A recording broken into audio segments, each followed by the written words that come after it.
संबंध। अब भगवान शरीर की अलौकिकता का वर्णन करते हैं।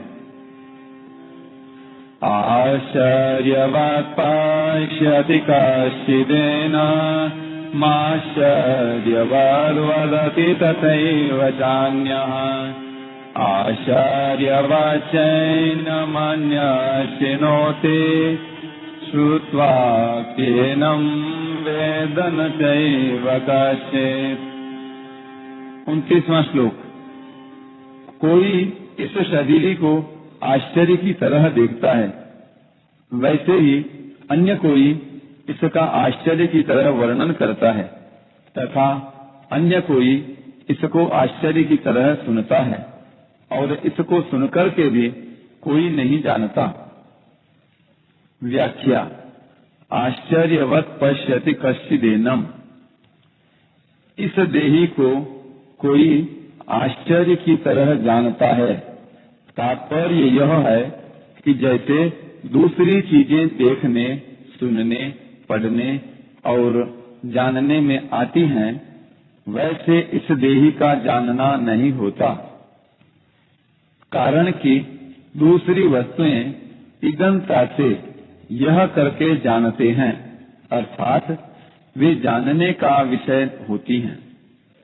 पर यह देही इंद्रिय, मन, बुद्धि का विषय नहीं है। इसको तो स्वयं से, अपने आप से ही जाना जाता है। अपने आप से जो जानना होता है, वह जानना लौकिक ज्ञान की तरह नहीं होता, प्रत्युत बहुत विलक्षण होता है। पश्यति पद के दो अर्थ होते हैं, नेत्रों से देखना और स्वयं के द्वारा स्वयं को जानना। यहाँ पश्यति पद स्वयं के द्वारा स्वयं को जानने के विषय में आया है।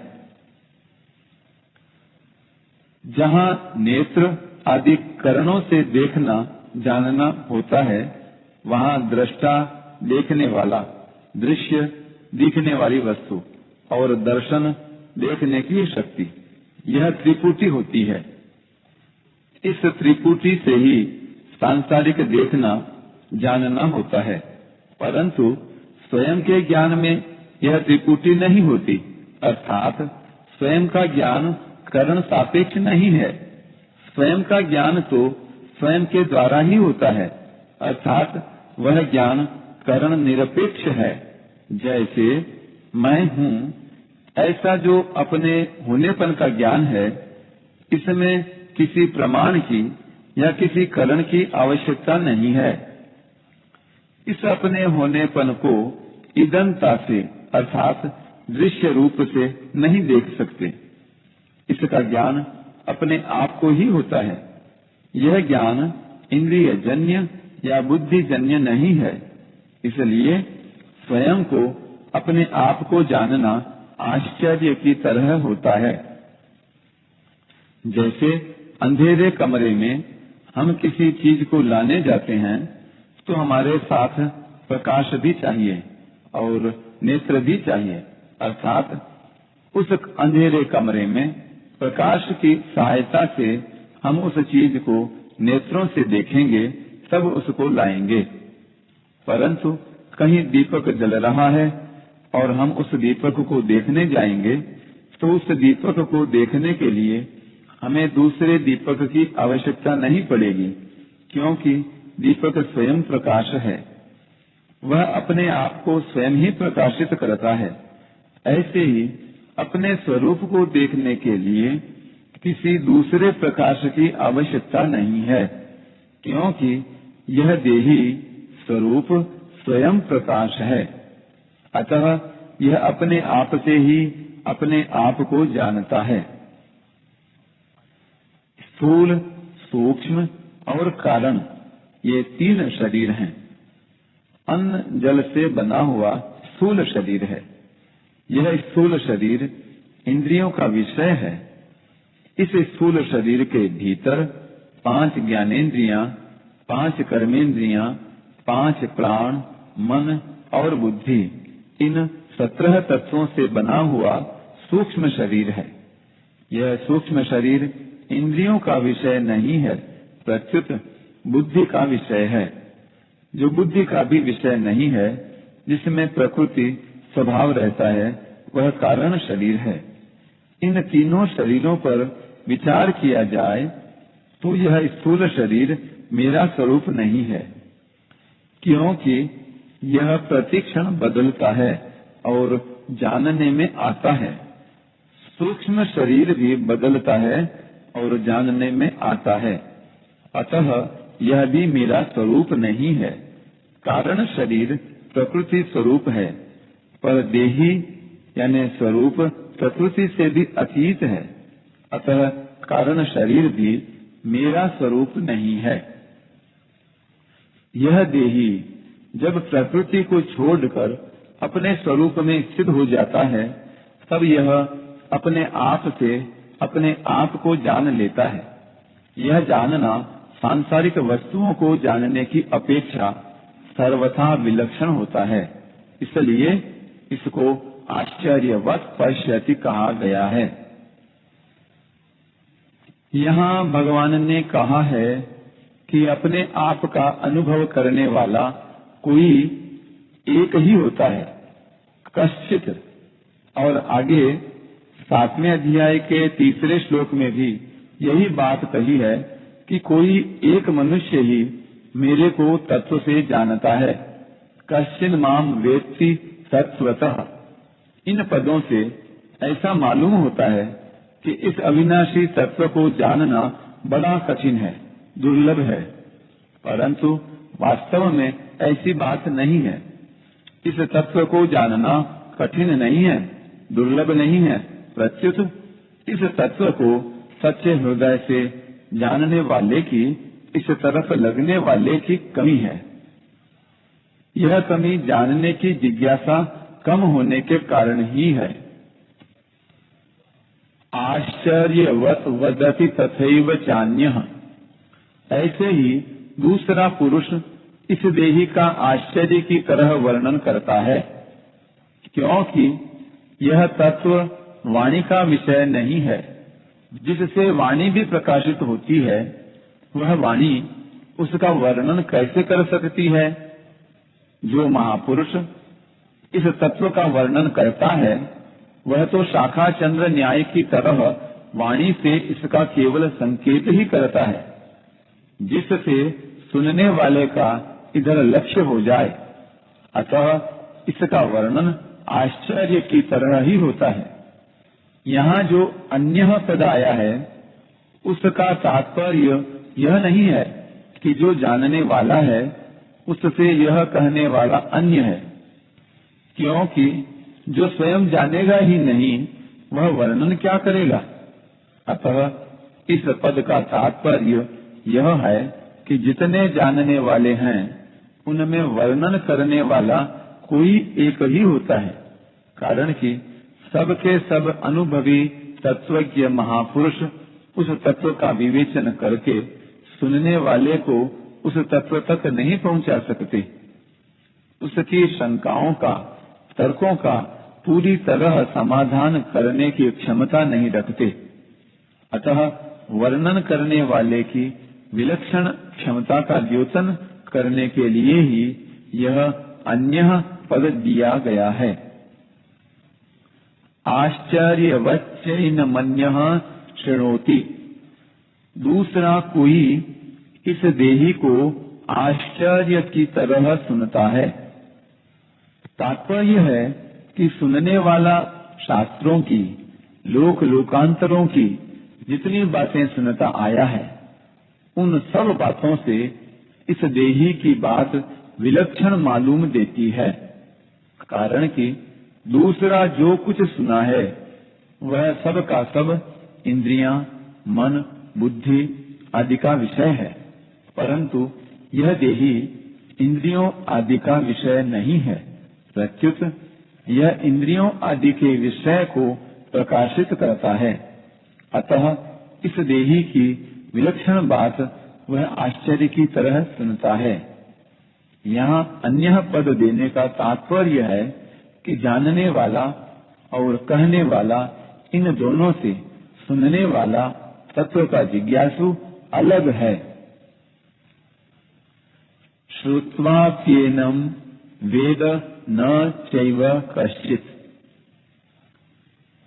इसको सुनकर के भी कोई नहीं जानता। इसका तात्पर्य यह नहीं है कि उसने सुन लिया तो अब वह जानेगा ही नहीं। इसका तात्पर्य यह है कि केवल सुनकर के, यानी सुनने मात्र से इसको कोई भी नहीं जान सकता। सुनने के बाद जब वह स्वयं उसमें स्थित होगा तब वह अपने आप से ही अपने आप को जानेगा। टिप्पणी, अपने आप से ही अपने को जानने की बात गीता में कई जगह आई है। जैसे आत्मन्येवात्मना तुष्टः स्थितः प्रज्ञस्तदोच्यते, दूसरे का 55वां, यह स्वात्मरतिरेव स्यादात्मतृप्तस्य मानवः आत्मन्येव च संतुष्टः तस्य कार्यं न विद्यते, तीसरे का 17, यत्र चैवात्मनात्मानं पश्यन्नात्मनि तुष्यति, छठे का 20वां, यतन्तो योगिनश्चैनं पश्यन्त्यात्मन्यवस्थितम्, 15 का 11वां। यहाँ कोई कहे कि शास्त्रों और गुरुजनों से सुनकर ज्ञान तो होता ही है, फिर यहाँ सुनकर के भी कोई नहीं जानता, ऐसा कैसे कहा गया है? इस विषय पर थोड़ी गंभीरता से विचार करके देखें कि शास्त्रों पर श्रद्धा स्वयं शास्त्र नहीं कराते और गुरुजनों पर श्रद्धा स्वयं गुरुजन नहीं कराते, किंतु साधक स्वयं ही शास्त्र और गुरु पर श्रद्धा विश्वास करता है, स्वयं ही उनके सम्मुख होता है। अगर स्वयं के सम्मुख हुए बिना ही ज्ञान हो जाता तो आज तक भगवान के बहुत अवतार हुए हैं, बड़े बड़े जीवन मुक्त महापुरुष हुए हैं, उनके सामने कोई अज्ञानी रहना ही नहीं चाहिए था। अर्थात सबको तत्व ज्ञान हो जाना चाहिए था, पर ऐसा देखने में नहीं आता। श्रद्धा विश्वास पूर्वक सुनने से स्वरूप में स्थित होने में सहायता तो जरूर मिलती है, पर स्वरूप में स्थित स्वयं ही होता है। अतः उपर्युक्त पदों का तात्पर्य तत्व ज्ञान को असंभव बताने में नहीं, प्रत्युत उसे करण निरपेक्ष बताने में है। मनुष्य किसी भी रीति से तत्व को जानने का प्रयत्न क्यों न करे, पर अंत में अपने आप से ही अपने आप को जानेगा। श्रवण मनन आदि साधन तत्व के ज्ञान में परंपरागत साधन माने जा सकते हैं, पर वास्तविक बोध करण निरपेक्ष यानी अपने आप से ही होता है। अपने आप से अपने आप को जानना क्या होता है? एक होता है करना, एक होता है देखना और एक होता है जानना। करने में कर्मेंद्रियों की, देखने में ज्ञानेंद्रियों की और जानने में स्वयं की मुख्यता होती है। ज्ञानेंद्रियों के द्वारा जानना नहीं होता, प्रत्युत देखना होता है, जो कि व्यवहार में उपयोगी है। स्वयं के द्वारा जो जानना होता है वह दो तरह का होता है। एक तो शरीर संसार के साथ मेरी सदा भिन्नता है और दूसरा परमात्मा के साथ मेरी सदा अभिन्नता है। दूसरे शब्दों में परिवर्तनशील नाशवान पदार्थों के साथ मेरा किंचन मात्र भी संबंध नहीं है और अपरिवर्तनशील अविनाशी परमात्मा के साथ मेरा नित्य संबंध है। ऐसा जानने के बाद फिर स्वतः अनुभव होता है। उस अनुभव का वाणी से वर्णन नहीं हो सकता, वहाँ तो बुद्धि भी चुप हो जाती है।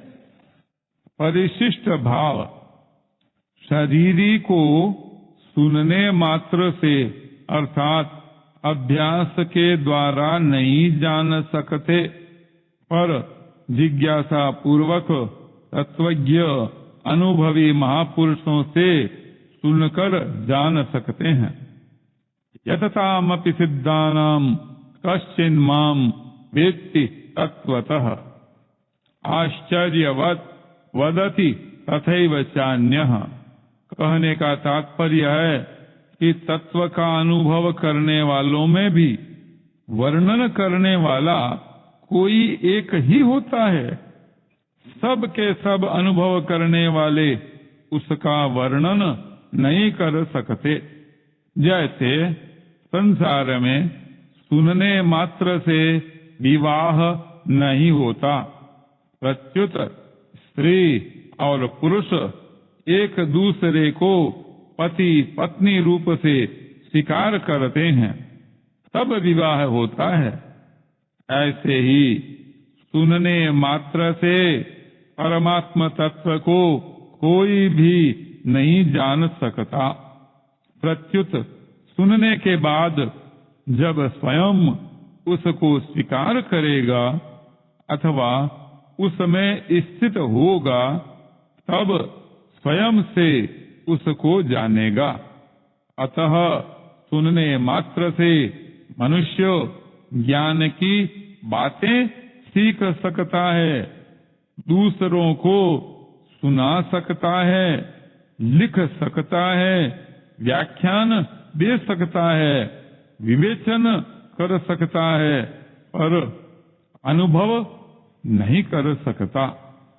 परमात्म तत्व को केवल सुनने मात्र से नहीं जान सकते, प्रत्युत सुनकर उपासना करने से जान सकते हैं। श्रुत्वान्येभ्य उपासते। अगर परमात्म तत्व का वर्णन करने वाला अनुभवी हो और सुनने वाला श्रद्धालु तथा जिज्ञासु हो, तो तत्काल भी ज्ञान हो सकता है।